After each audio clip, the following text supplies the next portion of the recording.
ஓம் நம சிவாய நமக.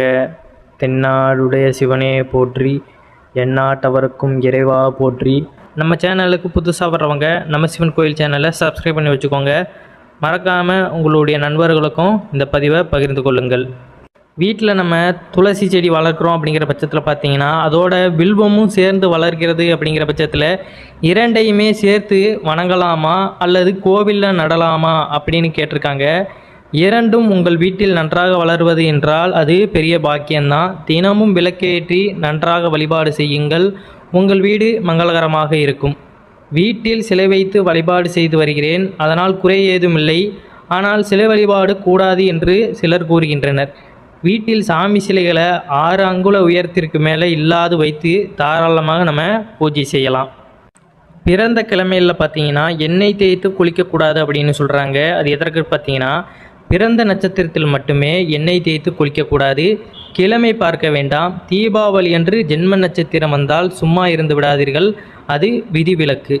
பஞ்சாட்சர மந்திரம் நம சிவாய சிவாய நம சொல்லிதான் திருநீர் பூச வேண்டும் என்பது உண்மையா?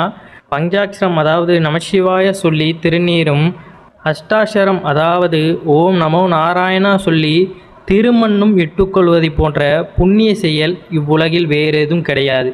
அதனால் திருநீர் எப்போ பூசினாலும் சரி, இல்லை திருமாலுடைய திருமண்ணும் எப்போ பூசினாலும் சரி, அவருடைய திருநாமங்களை கூறி பூசுவது இந்த உலகில் அதை விட பெரிய புண்ணிய செயல் இல்லை அப்படின்னு குறிப்பிடப்பட்டுள்ளது. அதுபோல் பார்த்திங்கன்னா திருநீர் பூசும் பொழுது எத்திசை நோக்கி இருந்து பூசுவது நல்லது அப்படின்னு பார்த்தீங்கன்னா காலையில் கிழக்கு நோக்கியும், மதியம் வடக்கு நோக்கியும், மாலை மேற்கு நோக்கியும் பூசிக்கொள்ள வேண்டும். இது அனுஷ்டானத்திற்கும் வீட்டில் இட்டுக்கொள்வதற்கும் பொதுவானது. கோவிலில் பிரசாதமாக பெறும் பொழுது சுவாமியை பார்த்து பூசிக்கொள்ள வேண்டும். விநாயகருக்கு தேங்காய் எண்ணெய் ஏற்றது என்று சொல்கிறார்கள். அதற்கான விளக்கம் அப்படின்னு பார்த்தீங்கன்னா அது தவறான விளக்கமாக. பூஜை விஷயங்களில் தேங்காய் எண்ணெய் சேர்த்து கொள்ளக்கூடாது, அது சமையலுக்கு மட்டும்தான் அப்படின்னு ஆன்மீகத்தில் குறிப்பிடப்பட்டுள்ளது. இறந்த பெற்றோர்களுக்கு பெண் குழந்தை மட்டும் இருந்தால் அவர்கள் கொடுக்கும் சிரார்த்தம் ஏற்புடையதானதாகுமா? பெண்கள் நேரடியாக இதை செய்யக்கூடாது. யாராவது ஒரு ஆணிடம் தற்பையை கொடுத்து அவர் மூலமாக செய்ய வைக்கலாம். திருமணமான பெண்கள் கணவன் வீட்டை சார்ந்து விடுவதால் பெற்றோருக்காக தர்ப்பணம் கொடுக்கக்கூடாது அதிகாரம் என்பது கிடையாது. பெற்றோரின் பங்காளிகளை செய்ய சொல்லி பொருள் உதவி மட்டுமே நம்ம கொடுத்து உதவலாம். அதாவது திருமணமான பெண்களுடைய பெற்றோர்கள் இறந்து விட்டார்கள் என்றால் அவர்களுக்கு நம்ம தர்ப்பணம் கொடுப்பதற்கு அவர்களுடைய பங்காளிகள் யாரையாவது நம்ம பொருள் உதவி பண்ணி அவர்கள் மூலியமாக பண்ண சொல்லலாம் அப்படின்னு ஆன்மீகத்தில் குறிப்பிடப்பட்டுள்ளது. விரத நாட்களில் உணவில் பூண்டு வெங்காயம் சேர்க்கக்கூடாது என்று சொல்கிறார்கள். உண்மையா? விரதம் என்ற சொல்லுக்கு பார்த்தீங்கன்னா கஷ்டப்பட்டு இருத்தல் என்று பொருள். விரதம் இருப்பவர் அன்று முழுவதும் சுவாமியின் அருகிலே இருப்பதாக எண்ண வேண்டும். சாப்பிட்டால் மலஜலம் கழிக்க நேரிடும் என்பதால் தண்ணீர் குடிக்காமல் பசித்திருந்து சிந்தனை மாறாமல் இருப்பதையே உபவாசம் என்ற நிலையில் முதன்மையாக கூறுகின்றனர். உபவாசம் என்றால் இறைவனுக்கு அருகில் இருத்தல் என்பது பொருள். முறையாக இருக்க இயலாதவர்கள் கூட அரிசி சாதத்தையும் வெங்காயம் பூண்டு இவற்றை தவிர்த்து விட வேண்டும். அரிசி வெங்காயம் பூண்டு இவற்றை சாப்பிட்டால் தூக்கம் வரும், சிந்தனை மாறும். இதனால்தான் இவற்றை வேண்டாம் என்று சாஸ்திரங்கள் கூறுகின்றன. நம்ம விரதம் இருக்கின்ற நாட்களில் பார்த்திங்கன்னா உணவருந்தக்கூடாது அப்படிங்கிறதே இந்த காரியத்திற்காக தான் அப்படிங்கிறத நம்ம உணர்ந்து கொள்ளணும். முழு இறை சிந்தனை அப்படிங்கிறத நம்ம ஏற்படுத்தி கொள்ளணும்.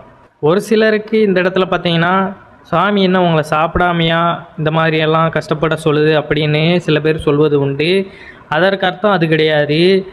இந்த மாதிரி இருப்பது அப்படிங்கிறது மனதை ஒருநிலைப்படுத்தி ஒரே சிந்தனையில் அன்றைய நாள் முழுவதுமே இறைவனிடத்தில் பக்கத்திலே இருக்கணும், பூஜை அறையிலே இருக்கணும் அப்படிங்கிறதுக்காக தான். சாப்பாடு சாப்பிடுவோம் அப்படிங்கிற பட்சத்தில் பார்த்திங்கன்னா நம்ம மலஜலம் கழிக்க போவோம், அந்நேரம் கவனச்சிதறல்கள் ஏற்படும். அதனால தான் கூறுவது. உன்னால் இவங்க சாப்பிடவே கூடாது அப்படிங்கிறதெல்லாம் கிடையாது. அது உடல் ஆரோக்கியத்தோடு இருக்கிறோம், என்னால் பண்ண முடியும், விரதம் இருக்க முடிகிறவங்க அதை பண்ணலாம். உடல்நிலை சரியில்லாதவர்கள் இதை பண்ணுவதை தவிர்த்து விட வேண்டும். ஏன்னா உடல்நிலை அப்படிங்கிறது மோசமாக இருக்கும்போது சாப்பிடாமல் இருந்தால் ரொம்ப சோர்ந்து விடுவார்கள். அதனால் விரதம் இருப்பதற்கான அர்த்தத்தை நம்ம இதில் புரிந்து கொள்ளலாம். பிரம்ம முகூர்த்தத்தினுடைய மகத்துவத்தை நம்ம ஏற்கனவே தெரிஞ்சிருப்போம். அதனுடைய சின்ன ஒரு விரிவான விளக்கத்தை பார்த்துடலாம். காலையில் அதாவது 3 மணிக்கு மேலே 6 மணிக்குள்ளான வேலைக்கு பிரம்ம முகூர்த்தம் என்று பெயர். இரவில் உறங்கும் உயிர்கள் மீண்டும் எழுந்திருப்பதே சற்றேற்குரிய மறுபிறவிதான். நம்ம இரவு தூங்குகிறோம், மறுநாள் கண் விழிப்பதே இறைவனோட அருள் தான். அன்றைய நாள் நமக்கு கிடைத்திருக்கிறது அப்படிங்கிறது, ஒரு நாள் வாழ்க்கை நமக்கு நீடித்திருக்கிறது அப்படிங்கிறத நினைத்து நம்ம சந்தோஷத்தோடு அன்றைய நாளை கழிக்கணும்.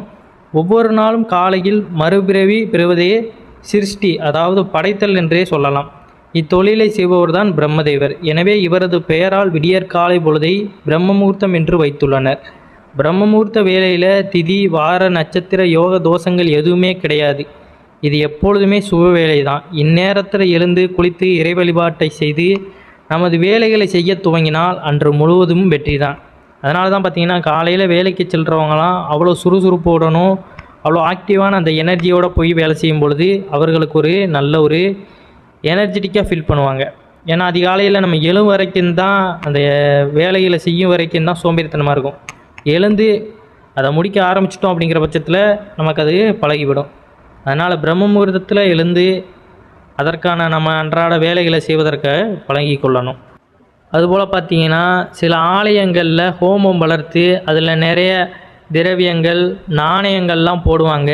அந்த நாணயங்களை நம்ம எடுத்து வீட்டில் கொண்டு வருவது நல்லதா அப்படின்னு அதற்கான விளக்கத்தை பார்க்கலாம். ஹோமம் முடிந்து அதில் போட்ட எல்லா திரவியங்களும் சாம்பலாகும் வரை நம்ம குண்டத்திலிருந்து எதையுமே எடுக்கக்கூடாது. ஹோம குண்டத்திலிருந்து சில இடங்களில் ஹோமம் முடிந்ததும் யாகசாலையிலிருந்து கடம் புறப்பட்ட உடனே மக்கள் உள்ளே புகுந்து குண்டங்களை அணைத்து கலைத்து நாணயங்களை சாம்பலும் பிரசாதமும் எடுக்கிறார்கள். இது மிகவும் பாவம். அதாவது எல்லாம் சாம்பலான பிறகு நாணயங்களையும் சாம்பல் விபூதி பிரசாதத்தையும் பெற்றுக்கொள்ளணும். அது வரைக்கும் நம்ம காத்திருக்கணுமே தவிர எல்லாரும் போயிட்டாங்க அப்படிங்கிற பட்சத்தில் அது முழுவதுமாக எரிந்து சாம்பலாவதற்கு முன்னாடியே நம்ம அதை எடுப்பது பாவம் என்று சொல்கிறது.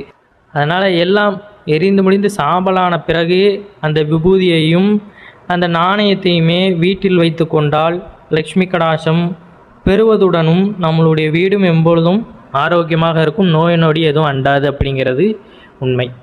குலதெய்வ கோவிலுக்கு அகல் விளக்குகள் வாங்கி சென்ற பொழுது ஒரு சிலர் உடைந்து விட்டன. இது நன்மையா கெடுதலா? விளக்கேற்றி சுவாமி வழிபாடு செய்யும் பொழுது அது தானாகவே விழுந்து உடைந்தால்தான் பரிகார தீபம் ஏற்ற வேண்டும். வாங்கி செல்லும் பொழுது கவனக்குறைவால் உடைந்ததற்கெல்லாம் பயப்பட வேண்டாம், எல்லாம் நன்மைக்கே. பொதுவாக ஆலயங்களில் பார்த்தீங்கன்னா சுவாமிக்கு கருவறையில் திரை போடும்போது சந்நிதியை தரிசனம் செய்வதோ சுற்றி வலம் வருவதோ கூடாது என்கிறார்கள். அது உண்மையா? அது உண்மைதான். இப்போ நம்ம ஒருவரை சந்திக்க போகிறோம், அவர் நம்ம பார்த்து விழித்து கொண்டு பேசுகிற நிலையில் இருந்தால் தான் அவரிடம் நம்ம ஒரு சந்திப்பானது அந்த இடத்துல நிகழ்ந்ததற்கான அர்த்தமாவது இருக்கும். சந்திக்கவும் இல்லை, உரையாடவும் இல்லை, ஆனால் அவரிடம் நான் பேசினேன் அப்படின்னு சொன்னோம்னா அதுக்கு பேர் சந்திப்பு அப்படிங்கிறது கிடையாது. அதுபோல தான் திரை போடப்பட்ட சந்நிதியும் அப்போது தரிசிப்பது வலம் வருவது போன்றவை செய்யக்கூடாது. இது போன்ற சமயங்களில் பார்த்தீங்கன்னா விமான கோபுரங்கள் உள்ளன, அவற்றை தரிசித்தாலே சுவாமி தரிசன பலம் கிட்டும். ஆலயங்களுக்கு போனாலே நிறைய மக்கள் நம்மளை மாதிரி சாமி கும்பிட வருவாங்க. அப்போ சுவாமிக்கு அலங்காரம் செய்து கொண்டிருக்கும் பொழுது அமைதியாக காத்திருந்து திரையை விளக்குனதுக்கப்புறம் நம்ம வழிபாடு செய்யலாம். அப்படி இல்லைங்கிற பட்சத்தில் இல்லை எனக்கு வேலை இருக்குது, வெளியே போகணும், இல்லை அவசரமாக எங்கேயாவது போகணும்னா கோபுர தரிசனம் செய்துவிட்டு நம்ம போய்கொண்டே இருக்கலாம். அது நமக்கு கோடி புண்ணியத்தை தரும். கோவில்களில் கொடுத்த பூமாலையை வீட்டில் உள்ள சுவாமி படங்களுக்கு போடுவது சரிதானா? ஒரு முறை சுவாமிக்கு சாத்தப்பட்ட பிறகு எடுக்கப்பட்ட மாலைக்கு நிர்மாலியம் என்று பெயர். நிர்மாலிய மாலைகளை வேறு எந்த தெய்வத்திற்குமே சாத்துதல் கூடாது. பூஜை அறையில் சுவாமி படங்களுடன் மறைந்த பெரியவர்களின் படங்களை வைக்கலாமா? சுவாமி படங்களுடன் சேர்த்து வைப்பது கூடாது, சற்று தள்ளி தனியாக வைத்து வழிபடலாம். மறைந்த பெரியவர்கள் பித்ருக்கள் என்று அழைக்கப்படுவார்கள். தெய்வ நிலை வேறு, பித்ரு நிலை வேறு. தெய்வ நிலை அடைவது அப்படிங்கிறது நமக்கு தெரிந்திருக்கும். தெரியாதவர்கள் பார்த்தீங்கன்னா தெரிஞ்சுக்கோங்க. ஞானத்தால் நம்ம இறைவனை உணர்ந்து அந்த நிலையில் நம்ம தெய்வ நிலை அடைவது தான் இதற்கு உண்டானதாக இருக்கும். சாதாரண மனிதனாக நம்ம வாழ்ந்து இறந்து போகிறோம் அப்படிங்கிற பட்சத்தில் பார்த்தீங்கன்னா அந்த ஆன்மா மேன்மையடைந்து இறைவனை சென்றடையாது முழுவதுமாக. திரும்ப அதற்கான உடலை தேடி தான் அலையும்.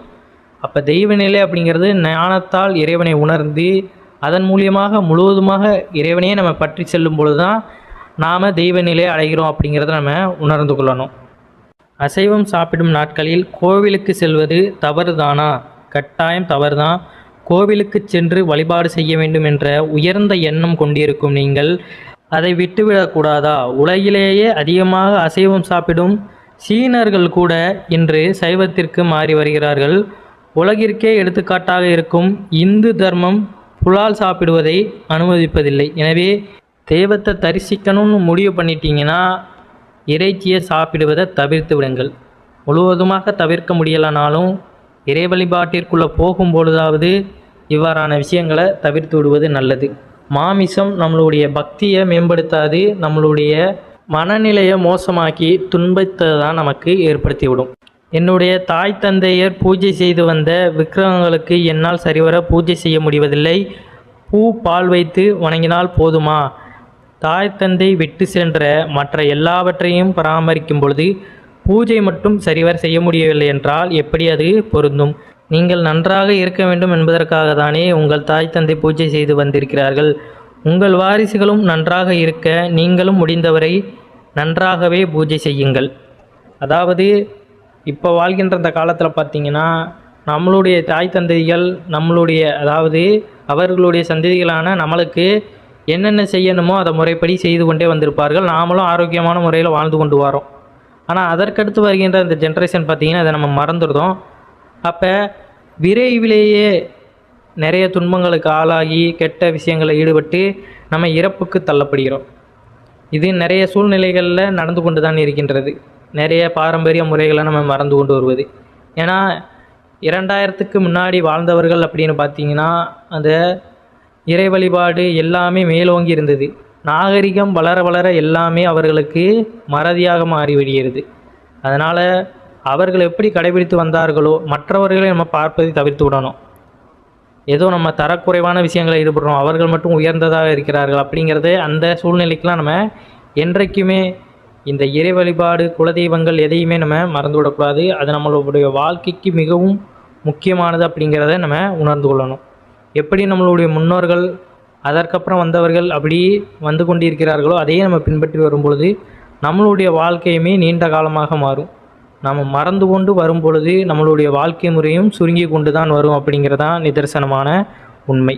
வேண்டுதல் நிறைவேறிய பின்னும் நேர்த்தி கடனை செலுத்த முடியவில்லை, இதனால் ஏதாவது பாதிப்பு ஏற்படுமானா? வேண்டுதல் நிறைவேறிய பின்னும் நேர்த்தி கடனை செலுத்தவில்லையே என உங்கள் மனம் உறுத்துகிறது.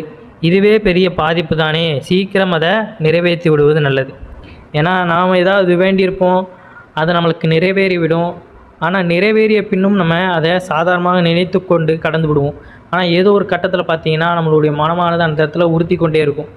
செய்வோமா வேண்டாமா, நிறைவேற்றுவோமா வேண்டாமா அப்படிங்கிற அந்த எண்ணம்லாம் இருக்கக்கூடாது. அதை நிறைவேற்றிடணும் அப்படின்னு உடனே எந்த வேலையாக இருந்தாலும் அதை ஒரு நாள் தள்ளி வைத்து விட்டு போய் அந்த ஆலயத்திற்கு சென்று எந்த தெய்வத்திற்கு நீங்கள் அந்த வேண்டுதலை வைத்திருந்தீர்களோ அந்த தெய்வத்திற்கு அந்த வேண்டுதலை நம்ம சரிவர செய்து வருவது நல்லது. திருமணம், காதுகுத்து போன்ற நிகழ்ச்சிகளில் அது நடப்பதற்கு முன்னதாக குலதெய்வ வழிபாடு செய்ய வேண்டும் என்கிறார்களே, அது எதற்காக அப்படின்னு பார்த்தீங்கன்னா, திருமணம், காதுகுத்து போன்றவை நம் குலம் அபிவிருத்தி அடைவதற்காக செய்யப்படும் சுப நிகழ்ச்சிகள் ஆகும். இவை நல்ல முறையில் நடந்து நம் குலம் காக்கப்பட வேண்டும் என்பதற்காக முதலில் குலதெய்வ வழிபாடு செய்ய வேண்டும். திருமாங்கல்யத்தில் சிவாய நம எழுதி வழங்கலாமா? திருமாங்கல்யம் என்பது பரம்பரையாக பழக்கத்தில் செய்து வருகின்ற ஒன்று. ஒவ்வொரு குடும்பத்திற்கும் ஒவ்வொரு மாதிரி அமைந்துள்ளது. நம் குடும்பத்து பெரியவர்கள் கூறும் முறைப்படி செய்வது தான் நல்லது. சுவாமி அம்பாள் உருவங்கள் பொறிப்பது தான் வழக்கம், எழுத்துக்கள் எழுதுவது இல்லை. அதனால் முறைப்படி எப்படி கொண்டு வராங்களோ அதேபடியே நாமளும் கொண்டு செல்வது அதுவே நமக்கு நல்லது தான். வீட்டில் மருமகள் கர்ப்பிணியாக இருக்கும்போது புது வீடு கட்ட தொடங்கக்கூடாது என்கிறார்கள். அதற்கான விளக்கம் பார்த்தீங்கன்னா, கர்ப்பிணி பெண்கள் வசிக்கும் வீட்டை இடிக்கவோ புதுப்பித்து கட்டவோ கூடாது. வேறு புது இடத்தில் புது வீடு கட்டலாம், கிரகப்பிரவேசமும் செய்யலாம். வீட்டில் நம்ம கிரகப்பிரவேசம் செய்யும் முதலில் பசுவையும் கன்றையும் அழைத்து வந்து கோபூஜை செய்வதன் நோக்கம் அப்படின்னு பார்த்தீங்கன்னா, பசுவின் உடம்பில் 30 முக்கோடி தேவர்களும் இருக்கிறார்கள். 4 வேதங்களும் 4 கால்களாக உள்ளன. கன்றுக்காக கறக்கும் பாலை நமக்கு கொடுக்கும் பசுவை கோமாதா என அழைக்கிறோம். இதன் காலடிப்பட்ட இடத்தில் மங்களம் உண்டாகும். கன்றுடன் கூடிய பசுவை பூஜிப்பதால் லட்சுமியின் அருள் கடாட்சம் நிலைத்திருக்கும். கன்று இல்லாமல் பசுவை தனித்து அழைத்து செல்வதோ பூஜை செய்வதோ கூடாது.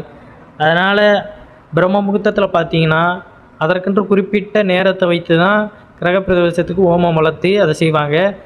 அதிகாலையிலேயே உங்கள் அருகில் உள்ள இல்லை நீங்கள் வைத்திருந்தாலுமே அது சுபமானது தான். பசுவையும் கன்றையும் கொண்டு வந்து அதற்கு ஒரு பூஜை செய்து அதற்கு பழங்களை வழங்கி நீங்கள் கொடுப்பது நல்லதாக இருக்கும். இவ்வாறு பார்த்தீங்கன்னா எல்லா விஷயங்களுக்கு பின்னாடியுமே அந்த விஷயங்களுடைய அர்த்தத்தை தெரிஞ்சு கொள்ளுங்க. மேலும் இதுபோல் பல விஷயங்களை நம்ம அடுத்த ஒரு பதிவில் தெரிந்து கொள்ளலாம். மறக்காமல் உங்களுடைய நண்பர்களுக்கும் இந்த வீடியோவை பகிர்ந்து கொள்ளுங்கள். அனைவரும் என்றும் இறையருள் பெற்று நலமுடன் வாழ வேண்டும். நன்றி, வணக்கம். ஓம் நம சிவாய நமக.